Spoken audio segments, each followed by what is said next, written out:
निस्दिन यह मनुस्मृति हमें जला रही है, ऊपर न उठने देती, नीचे गिरा रही है।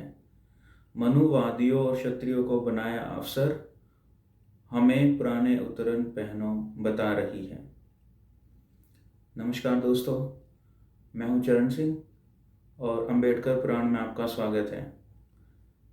करीब 6 महीने बाद आज हम बात करेंगे दलित समाज के क्रांति दृष्टा और क्रांति सृष्टा के बारे में, जिन्होंने ये कविता लिखी और अपनी कविताओं के माध्यम से, अपने भाषणों के माध्यम से, अपनी कव्वालियों के माध्यम से उन्होंने दलित समाज के उत्थान में बहुत ज़्यादा कंट्रीब्यूट किया। इनके बारे में मैं सील बौद्ध द्वारा लिखी गई बुक स्वामी अच्युतानंद जीवन सचित्र से बात करूँगा। और सबसे पहले मैं उनका शुक्रिया अदा करता हूँ कि उन्होंने ये उनके बारे में बुक लिखी और इस चैनल के माध्यम से मैं आपको उनके बारे में बताऊँगा। जैसे कि हर एक इंसान की ज़िंदगी में एक ऐसा पॉइंट आता है जिसकी वजह से वो कुछ कर गुजरने की कोशिश करता है। और जहाँ तक दलित समाज के नायक और लीडर्स की बात है, अगर हम डॉक्टर अंबेडकर का एग्जाम्पल लें तो कभी उनके साथ स्कूल में जो व्यवहार हुआ उसकी वजह से वो इतने आगे बढ़े कि अवसर मिलने पर भारतीय संविधान लिखा। अगर हम बात करते हैं ईवी रामासामी पेरियार की, वैसे उनका नाम ईवी रामासामी नायकर था और बाद में उनको पेरियार की उपाधि दी गई। तो उनके साथ भी काशी में एक ऐसी घटना हुई एक खाने को लेके। तो उन्होंने भी मनुवादियों के खिलाफ संघर्ष छेड़ दिया और शुरू कर दिया। इसके बाद अगर हम बात करें महात्मा फूले की, उनके साथ भी कुछ ऐसा ही हुआ जब वो उच्च वर्ग की शादी में सम्मिलित हुए और उनकी जाति को लेकर उन पर क्वेश्चन उठाए गए और बाद में वो महात्मा फूले बने। ज्योतिराव गोविंदराव फूले से महात्मा फूले तक पहुँचे। आज हम बात करेंगे एक ऐसी शख्सियत की जो बचपन में हीरा लाल के नाम से जाने जाते थे और हीरा लाल से वो स्वामी अच्युतानंद कैसे बने, उनके बारे में हम बात करेंगे। उनके साथ भी कुछ ऐसा ही हुआ जब वो आर्य समाज में सम्मिलित हुए, वेद पुराणों उपनिषदों का ज्ञान प्राप्त किया और धीरे धीरे जब उनको महसूस हुआ तो आर्य समाज छोड़कर वो दलित चेतना जगाने और भरने में उन्होंने अपनी पूरी ज़िंदगी लगा दी। इस तरह वो एक बच्चे हीरा लाल से स्वामी अच्युतानंद बने। जैसा कि मैंने बताया कि एक बुक के थ्रू मैं आपके साथ डिस्कस करूँगा और ये बुक जो लिखी गई है वो सील बौद्ध द्वारा लिखी गई है। इसमें कुछ कुल मिला के 50 चैप्टर्स हैं। एक चैप्टर में एक छोटा सा पेज है और उसमें एक इनके बारे में जो इनकी जो घटनाएं घटी हैं ज़िंदगी की वो लिखी गई है और एक फ़ोटो दिया गया है एक पेज पे। अगर आप भी ख़रीदना चाहें तो खरीद सकते हैं। सिर्फ 75 रुपीज़ की बुक है। तो हम शुरुआत करते हैं आज का डिस्कशन और आज के दलित नायक स्वामी अच्युतानंद जी के बारे में। आज ये इंट्रोडक्शन पार्ट है, इसमें बहुत ज़्यादा बात ना करके हम कुछ पॉइंट्स के बारे में बात करेंगे। तो हम स्टार्ट करते हैं। जैसे कि महाराष्ट्र में दलित समाज को जागृत करने के लिए डॉक्टर अंबेडकर ने शुरुआत की थी। ठीक उससे पहले उत्तर भारत की अगर हम बात करें तो वहाँ पे स्वामी अच्युतानंद ने दलित समाज को जगाने का काम किया। वैसे अगर देखें तो स्वामी अच्युतानंद डॉक्टर अंबेडकर से 12 साल बड़े थे। अगले एपिसोड में हम बात करेंगे इनके जन्म को लेके। तो दलित समाज के लिए स्वामी अच्युतानंद ने उत्तर भारत से ये काम शुरू किया और उनका जो बचपन का नाम था वो हीरालाल था। जैसा मैंने थोड़ी देर पहले बताया, आर्य समाज में से जुड़े वो वहाँ उन्होंने वेद पुराणों का अध्ययन किया और धीरे धीरे उनको असंतोष महसूस हुआ। उन्होंने देखा कि काफ़ी सारी कुरीतियाँ हिंदू समाज में हैं, जिससे उनका मन आहत हुआ और आर्य समाज को छोड़ दिया और अपने मिशन पर निकल पड़े। इस मिशन का नाम उन्होंने दिया था आदि मिशन। ये एक ऐसे नायक हैं जिन्होंने आदि आंदोलन आदि हिंदू आंदोलन के नाम से अपना सामाजिक कार्य किया। तो सबसे पहले उन्होंने एक आदि हिंदू महासभा बनाई, एक अछूत महासभा, और उसको नाम दिया गया आदि हिंदू आंदोलन और आदि धर्म आंदोलन। सन 1917 में दिल्ली में एक ऐसी सभा हुई थी दलितों की, और वहाँ पर उन्होंने बताया कि जो सवर्ण हैं वो विदेशी हैं, खासकर मनुवादी जो बताए गए हैं वो विदेशी हैं, और उन्होंने विदेशी आक्रमण कहकर उनको पुकारा। दलितों को गुलाम बनाने और वर्ण व्यवस्था बनाकर उन्होंने उत्पीड़ित और अपमानित करना बताया। और इसी सभा में दिल्ली में सन 1917 में एक वहाँ पे नेता थे अछूत समाज के, जिनका नाम है चौधरी देवीदास आर्य।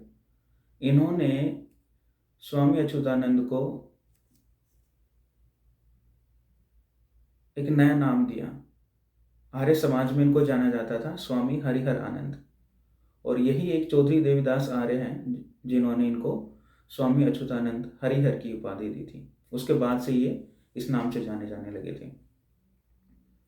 जहाँ तक दलित समाज में चेतना जगाने की बात है, इन्होंने बहुत सारी कविताएं लिखी, गज़लें लिखी, भजन लिखे। इवन इन्होंने आदिवंश डंका में उन्होंने बहुत सारा ऐसा कंटेंट लिखा है दलित समाज के लिए जो एक प्रेरणा स्रोत है। इनकी भाषा बहुत ही सिंपल, साधारण और गाने योग्य होती थी, जिसका दलित समाज पर बहुत ज़्यादा प्रभाव पड़ा क्योंकि समझने में बहुत आसान थी। आप देखेंगे कि दलित लिटरेचर जो है वो बहुत कम अवेलेबल है। मनुवादियों का जो लिटरेचर है, जो या कहें कि दूसरा जो लिटरेचर है वो बहुत ज़्यादा अवेलेबल है, और इस पर हम डिटेल में बात करेंगे। इसलिए मैंने कहा कि इनकी जो भाषा थी वो बहुत सरल थी, समझने योग्य थी और गाने योग्य थी। वीडियो की शुरुआत में मैंने कहा, निस्दिन यह मनुस्मृति हमको जला रही है, ऊपर उठने ना देती नीचे गिरा रही है, मनुवादियों और क्षत्रियों को बनाया अफसर, हमें पुराने उत्तरण पहनो बता रही है। शूद्रों गुलाम रहते सदियां गुजर गई हैं, जुल्मों सितम रहते सहते सदियां गुजर गई हैं।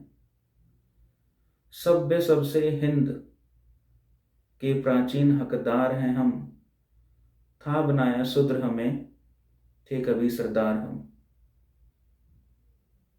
सभ्य सबसे हिंद के प्राचीन हैं हकदार हम, था बनाया शूद्र हमको, थे सरदार हम।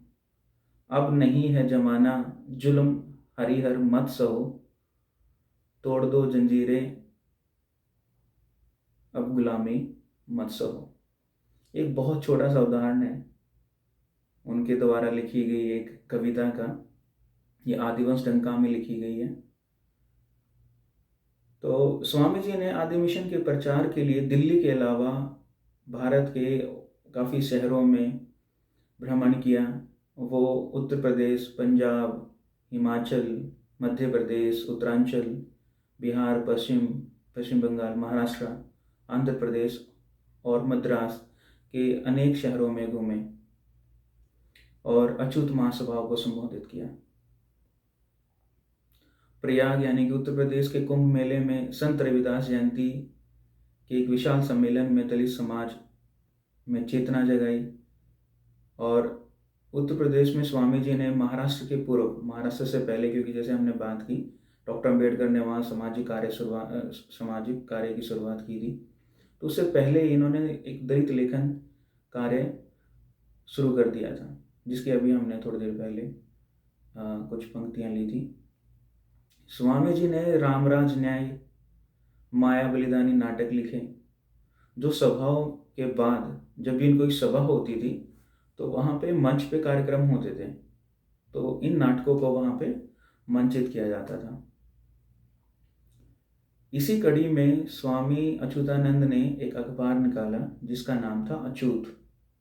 बाद में इसी अखबार का नाम आदि हिंदू पड़ गया, क्योंकि वो सभाओं में दलित समाज को आदि हिंदू कहते थे, क्योंकि मनुवादी खुद को हिंदू कहते हैं। जैसा ये अभी भारत को हिंदू राष्ट्र बनाने की कोशिश की जा रही है, आप भी न्यूज़पेपर, मीडिया, प्रिंट मीडिया इन सब में देखते सुनते होंगे।